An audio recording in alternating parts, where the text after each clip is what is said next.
예, 이성우 대표님. 그 감청영장에 불응하겠다 이렇게 얘기했는데 그러면 압수수색 영장은 계속 수용하겠다는 것인가요? 그 적합한 요건을 갖춘 압수수색 영장에 대해서는 저희가 응하고 있고요.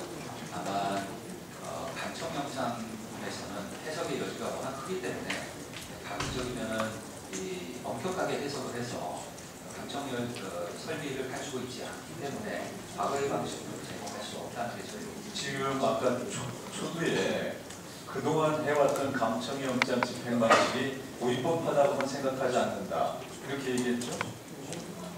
그동안에 해왔던 감청 영장에 대한 결의의 문제가 그러니까. 그런데 그 위법하지 않다고 저도 생각합니다. 네. 그건 뭐 적법한 것이었는데 다만 이제 이 대표 입장에서는 고객이 프라이버시 보호가 좀 소홀한 것 아니냐 이런 생각이 들어서 그걸 앞으로 하지 않겠다 이런 얘기 아닙니까? 네, 맞습니다. 그런데 법원에서 판사가 발부한 영장 그게 그냥 나오는 게 아니잖아요. 중대한 범죄, 살인, 강도, 인신매매, 국가보안법 위반 이거는 우리 사회를 방위하기 위한 불가피한 조치잖아요. 범죄 수사라는 게 그런 거 아닌가 원래.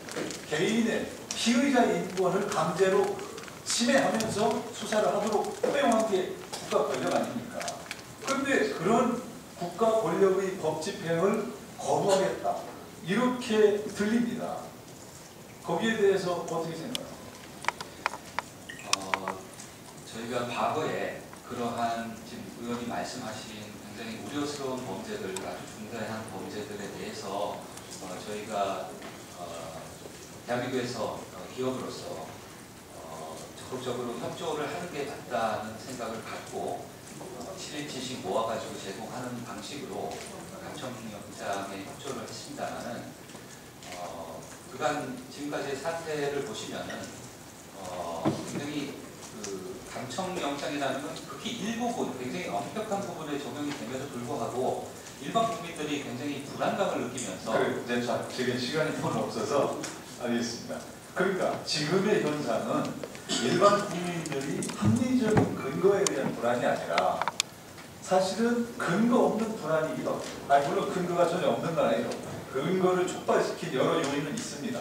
그러나 다음 카카오가 사실은 그렇게 선량한 시민들, 범죄와 관계없는 사람들의 고객들의 프라이버시를 잘 보호하고 있는데 그게 침해되는 것처럼 오해에서 일어난 이런 불안 아니겠습니까? 네, 맞습니다. 그렇죠? 그런 거에 대해서는 우리가 합리적으로 대응을 해야지 그렇다고 해서 나는 앞으로 법 안 지키겠다. 아니 CSR에 대해서 알고 계시죠? 기업의 사회적 책임. 네. 다음 카카오가 이제 합병을 해서 거대 기업이 됐습니다. 국민들로 아니 우리 국민 3천만 명이 이용한다면 그게 보통 기업이 아니잖아요. 국민의 대표 기업입니다. 그런 기업은 국가에 대한 사회에 대한 기업의 사회적 책임도 생각을 해야 돼요. 기업의 사회적 책임의 첫 번째 조건이 뭡니까? 윤리경영, 준법경영이에요. 대표께서는 앞으로 CEO로서 그런 점을 명심해야 됩니다. 어떻게 법을 어기면서까지 국민기업으로 유지가 될 수가 있겠어요? 지금 우리 법에는 구체적인 협조 의무에 대해서 정확하게 규정이 안 되어 있다. 그거는 그럴 수밖에 없죠. 법이라는 이 기술이라는 건 하루가 다르게 발전하고 변화가 되는데 거기에 맞춰서 어떻게 매번 할 수 있겠습니까? 저는 통신회사가 이런 감청영장에 협조할 의무가 있다는 것은 그 당시까지의 나온 기술 수준을 구현하는 걸 전제로 거기에서 가능한 협조를 해야 된다. 이렇게 해석하는 것이 맞다. 이렇게 봐요. 그런 점에서 이 대표님이 지금 많은 사람들은 한편으로 동정도 하고 이해도 합니다. 그러나 국가적인 우리 국민의 대표적으로 모든 국민들이 사랑하는 기업이라면 사회적 책임도 생각하셔야 되고 그것은 준법 경영을 떠나서는 쉽지 않다. 이런 말씀을 제가 드리고 싶고 오늘 우리 김승주 교수님 나오셔서 질문을 못해서 너무 죄송한데 지금 나오는 이런 이제 논란들을 보면서 외국에서는 뭐 지금 얘기 들어보면 구글이나 페이스북도 감청영장, 압수수색영장 얼마든지 다 받아들여서 한다고 하는데 외국에서의 그런 식태는 어떤지 한번 말씀해 주세요.